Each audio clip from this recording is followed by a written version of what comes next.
can see, this is the home screen of the application, and I don't know how people don't know this application, but anyways, this once you open the VPN application, it will ask for connection request. Step on OK, and it will pretty much get you connected in no time. As you can see, you only get 3 minutes of connection time, guys. I don't know how people use this application, but it's just a ton of download, and it's pretty much a training application, so I had to review it. Here you have the added 5 minutes here. As you can see, you can add 5 minutes connection time to your 2 minutes, or let's say 3 minutes of connection time, which is crazy.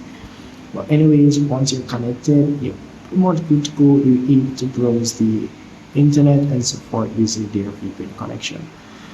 Not gonna lie, their VPN connection is not that bad, but it could be better. And here you can tap on the server option, and it just solely United States servers only.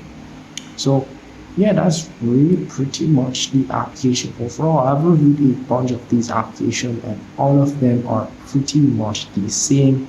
Low quality servers, low connection time, and a lot of ads, pretty much. So I would recommend you pretty much just avoiding these VPN applications that are pretty much like this. But anyways, guys, see you in the next one.